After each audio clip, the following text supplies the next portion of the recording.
niin me halutaan lähettää tuonne eduskuntaan viesti siitä, että me ei anneta periksi. Meitä ei ole vielä lannistettu. Vaikka Pekkarinen ehdotti 2 ydinvoimalaa, mitä ei ole vielä päätetty. Missä Kemi olisi Karsikon ydinvoimalasta. Jälki on siellä hirvittävä. Aivan hirvittävä. 2 hylättyä kaupunkia. Puut kasvoivat katujen tilalla läpi asfaltin. Ja siellä asiantuntijat sanoivat, että menee 7000 vuotta ennen kuin näissä kaupungeissa voidaan olla pysyvämmin tai niillä alueilla. Kaikkien piti lähteä samalla hetkellä, kun räjähdyksestä tieto tuli. Mitään ei saanut ottaa mukaan. Ei tavaraa, koska niissä oli se radioaktiivinen säteily. On se ihan varmaa, että ydinvoimalla ei saa ainakaan lähelle taajamia tehdä.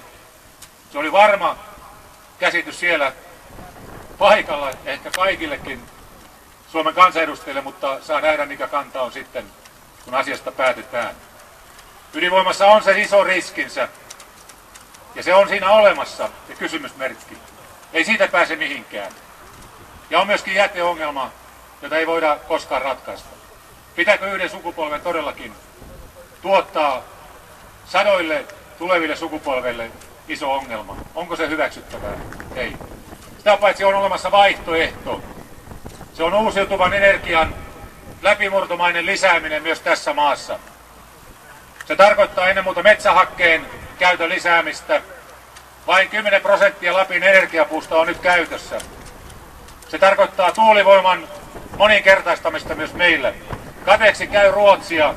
Viitimessä tuossa luula- ja eteläpuolella on tekeillä todellakin, niin kuin tässä saksalainen toveri sanoi, yli 1000 tuulimyllyn tuulivoimala puisto.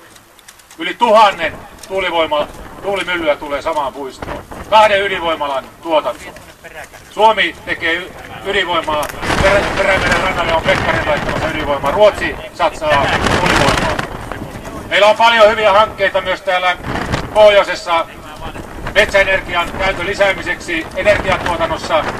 Mutta paha juttuhan on se, että kun sähkömarkkinat täytetään näillä valtavilla ydinvoimaloilla, niin eihän sinne jää tilaa näille uusiutuville. Ne jäävät vaalialuspuheeksi nämä uusiutuvan lisäämiset. Nyt voidaan puhua, mutta tosiasiaksi tulee se, että ne jää jalkoihin. Jos maitoa tuotetaan 100 000 lehmän navetoissa tai 10 000 lehmän navetoissa, ei siellä 10 lehmän navetat niillä markkinoilla selviää. Ja se on energiapolitiikassa sama asia. Meillä on Kemissäkin erittäin hyvä hanke nyt, biodiesel-laitos.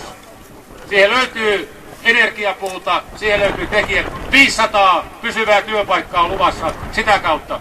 Ydinvoimala 7-8 miljardia maksava työllistää pysyvästi 500 ihmistä maksimissaan. Yksi Kemin laitos, biodieselilaitos, työllistää enemmän pysyvästi kuin tämä ydinvoimala.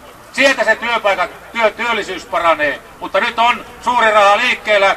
Se runnoo Suomesta ydinvoimareservaattia, josta lähdetään viemään ydinvoimaa muihin maihin. Ja nyt pitää olla todella tämä vaihtoehto myös esillä, ja se meillä on, ja sitä me esitämme myös eduskunnassa. Mutta nyt pitää olla todella tiukkana ja lujana ja painaa loppuun saakka. Olemme suuren rahan kanssa tekemisissä.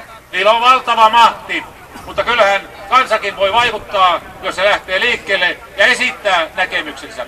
On uusiutuva aika ydinvoiman sijasta uusiutuvaa energiaa ja näin myös täällä Lapissa, jossa me tarvitsemme pysyviä työpaikkoja. Ydinvoimalalle tulevat tekijät muualta. Olkiluodossa on yli 3000 työntekijää tällä hetkellä, vain 100 suomalaista rakentaa sitä. Ja sama se tulee olemaan tilanne täälläkin. Valtava parakkialue nousee johonkin tuohon, jos se tänne tulee tuohon Hepolan Rytikarin tienoille. Ei se, ja jo rakentamisaika on asukkaille paha, koska se melu tulee olemaan hirvittävä räjähdyksistä ja valtavasta liikenteestä. Meillä on kaikki perusteet olla tämän vaihtoehtoisen energiamuodon kannalla, ja jonkun sitä pitää sitä tulevaakin edustaa. Ollaan me se. Kiitos.